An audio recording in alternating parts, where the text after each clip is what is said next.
Bonjour à tous, bienvenue sur l'émission Version Foot, une nouvelle émission dédiée à l'échange avec des personnalités. Et aujourd'hui, nous avons l'immense privilège, l'honneur d'accueillir du coup Monsieur Dominique Grimaud. Vous pouvez vous présenter un petit peu vite fait pour ceux qui n'ont pas la chance de vous connaître rapidement.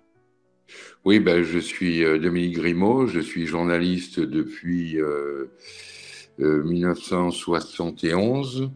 J'ai débuté à l'Équipe et ensuite j'ai fait 15 ans de presse écrite et je suis rentré à la télévision à TF1 en 1988. Et là, j'ai exercé plusieurs fonctions. J'ai été rédacteur en chef, reporter, enquêteur, présentateur, animateur, etc., etc. Ok, et comment vous êtes arrivé du coup à aimer le football? Vous l'avez déjà pratiqué ou c'était... Je l'ai pratiqué malheureusement sans bonheur. Je voulais jouer évidemment. J'avais le rêve de rejoindre le parcours de mes idoles qui était il y a très longtemps Coppa, Fontaine, Piantoni.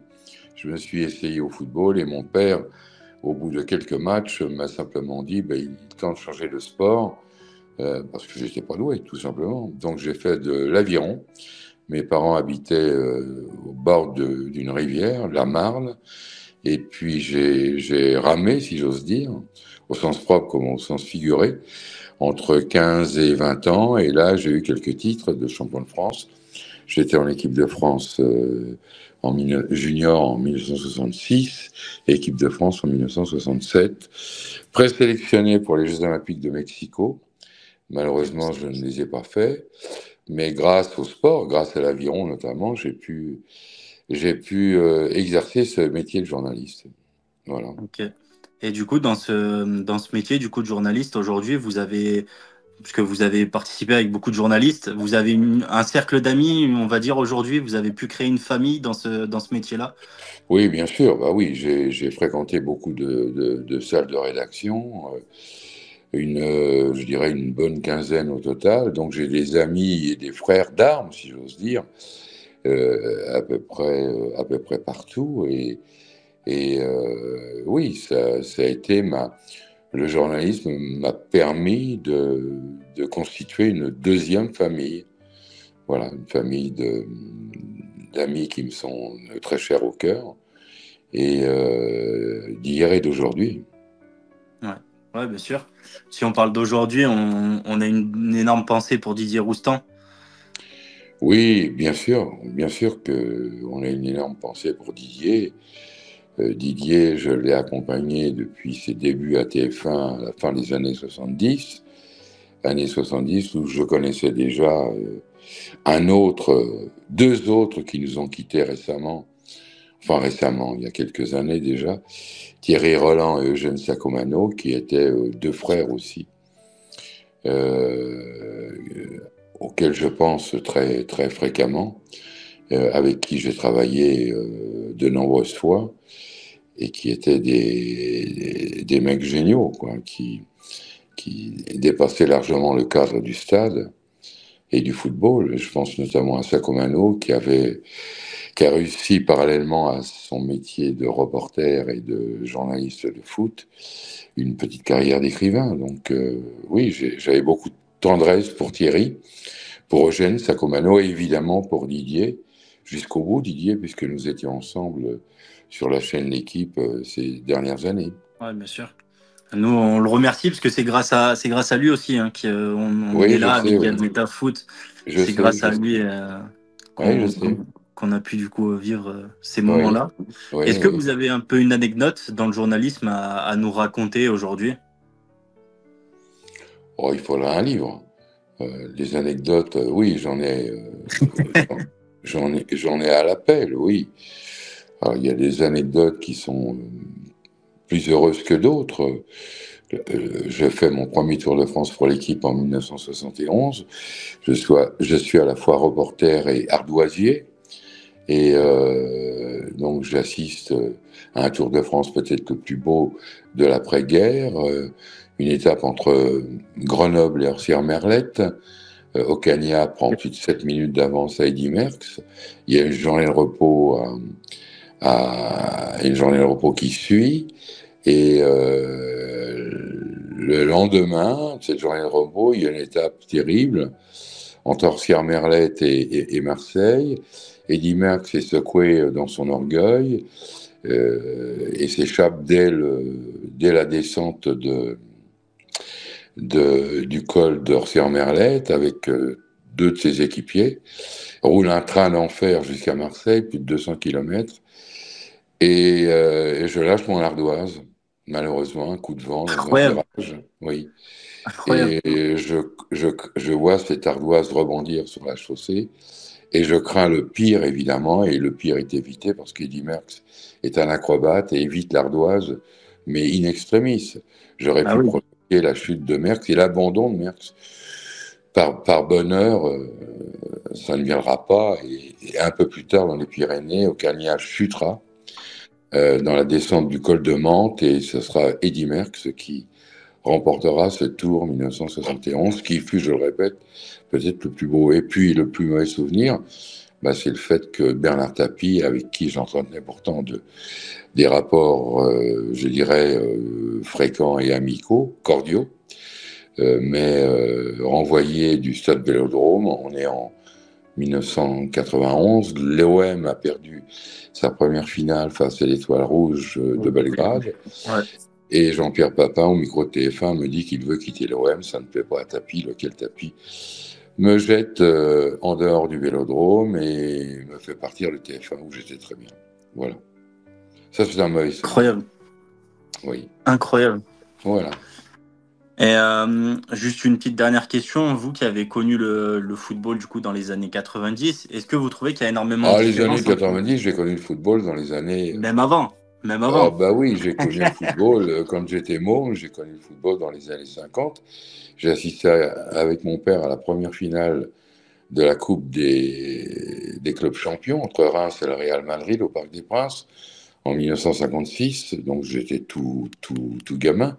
Et donc je me suis piqué d'aimer le football. À partir de ces années-là, j'ai une équipe qui m'a transporté de bonheur, qui était le Stade de Reims, avec mes idoles, Coppa, Fontaine, Piantoni. Après, je suis devenu effectivement journaliste plus tard. Et j'ai aimé le foot et j'ai aimé notamment la période que je pourrais qualifier de platinienne, qui se situe entre 1978 et 1986, avec les demi-finales de Coupe du Monde, avec un joueur qui était exceptionnel en la personne de Michel Platini, qui derrière avait entraîné derrière lui toute une génération non seulement de joueurs brillants, mais d'hommes tout à fait respectables, simples, humbles, ce qui manque beaucoup aux joueurs d'aujourd'hui, qui sont Ouais. pris dans une espèce de tourbillon éphémère de gloire, mais les réseaux sociaux Oui. Après, il y n'aident a pas non plus. ouais, il y a l'environnement médiatique aujourd'hui qui est énormément Voilà, développé et du voilà, coup, ça aide pas voilà, forcément les joueurs voilà. d'aujourd'hui. Ils sont Et tellement sollicités. ouais, Oui. c'est ça. C'est ça. Mhm. Et est-ce que vous trouvez que sur le football, il y a une énorme différence dans le jeu? Est-ce qu'aujourd'hui, par exemple, on a mis quelque chose, il y a une interview de Michael Owen qui disait qu'aujourd'hui, il y avait plus de joueurs, c'était plus des profils athlétiques qu'on recherchait. Est-ce que vous êtes d'accord avec ça? Il y a Oui, moins de talent. oui, mais évidemment, complètement d'accord. Il y a encore 15 jours, je voyais Alain Giresse jouer à l'occasion du 2500e match du Variété Club de France en région parisienne. Gigi a aujourd'hui 72 ans. Il peut tenir une mi-temps sans aucun souci. Gigi est et vous le savez, un joueur, Giresse, un joueur de petite taille. Ouais, Ben, bien je ne sûr. suis pas sûr qu'aujourd'hui un Giresse pourra exister. Je ne suis même pas sûr qu'un Giresse pourrait être recruté parce que trop petit, trop fluet, alors que c'est un joueur tout à fait, et qu'il est resté un joueur tout à fait extraordinaire. Et longtemps, le football a été, on recrutait des techniciens, des joueurs qui avaient un sens du ballon, une vraie technique. Aujourd'hui, et on recrute d'abord un joueur pour ses capacités physiques avant d'être jugé, d'être pris sur les capacités techniques. Je crois que le grand tournant, en fait, a été la Coupe du Monde, celle que la France a remportée pour la première fois en 1998. Quand on a vu que des gaillards comme De Sailly, Carambeu, Thuram, entre autres, étaient capables de se hisser sur le toit du monde, on s'est dit, on va persévérer dans ce domaine athlétique. Et c'est ce qui se passe aujourd'hui. On a d'abord des athlètes sur le terrain avant d'avoir des footballeurs. Et ça, je le regrette beaucoup. Moi, j'étais fan des années 70 et des fameux Orange de Johan Cruyff, qui eux-mêmes étaient des joueurs très athlétiques. Reisenbrink, Cruyff, Niskens, Krol, Surbir, voilà, et j'en oublie. C'était des joueurs athlétiques, mais ô combien techniques aussi. Aujourd'hui, non. Aujourd'hui, notamment en Ligue 1, que je regarde de moins en moins, pour tout vous dire, je suis un peu déçu par la qualité de certains joueurs que les médias transcendent, mettent au plus haut, alors que je les trouve techniquement très moyens, très moyens.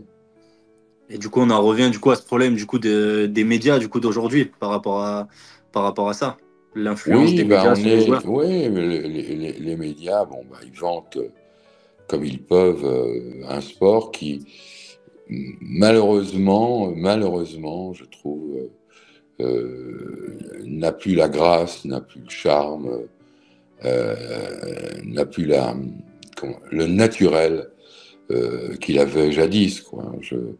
Et je crois que l'écart s'est creusé un peu plus lors des Jeux Olympiques, je crois que la France entière et le monde entier s'est passionné pour ces Jeux Olympiques de Paris.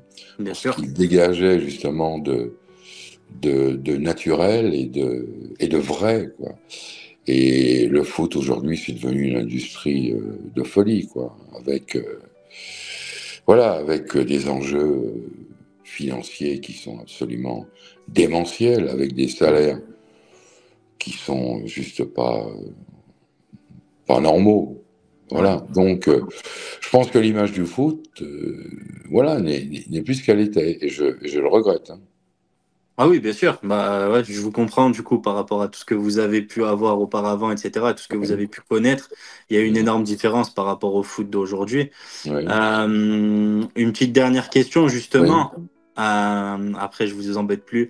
Par rapport à Bordeaux, qui est un club mythique de notre championnat de France, quel regard vous avez sur le fait que Bordeaux aujourd'hui n'a plus ce statut professionnel? Je trouve ça triste. Anormal, déplorable. J'en parlais justement avec Giresse, dont je parlais tout à l'heure, il y a quelques jours, et on attend simplement que le patron des Girondins de Bordeaux s'en aille. Voilà, c'est un échec flagrant. À sa manière, il a tué ce club, je dirais pas légendaire, mais quasi. Et il est anormal qu'une ville comme Bordeaux, qui n'est pas la ville de France qui aime le plus le foot. Je pense qu'à Lens et à Saint-Étienne notamment, et évidemment à Marseille, on est davantage ancré et raciné sur le foot. Mais Bordeaux a été, dans les années 80, avec Claude Bèze et Didier Couécou comme dirigeants, un exemple pour le football français. Et je trouve qu'il est très triste de voir les Girondins aujourd'hui dans la situation où ils se trouvent. Très triste. On espère qu'ils vont pouvoir regravir les échelons. Espérons-le. Espérons-le. Souhaitons-le. De tout cœur. On leur souhaite. C'est tout ce qu'on leur souhaite. Voilà. C'est tout ce qu'on leur souhaite. Bon, je ne vais pas vous déranger plus longtemps. Merci beaucoup, M. Grimaud, de nous avoir accordé cette interview. Mais je vous en prie. Au revoir. Au revoir. Et voilà les amis, c'est fini du coup pour cette interview avec Dominique Grimaud, qu'on remercie pour le temps du coup qu'il nous a accordé, pour ce temps d'échange et de parole. N'hésitez pas à vous abonner juste en dessous du coup à la chaîne YouTube. D'autres interviews vont arriver avec d'autres personnalités. Il y a du très très lourd qui arrive. N'hésitez pas, restez connectés et appuyez sur la cloche. Ciao.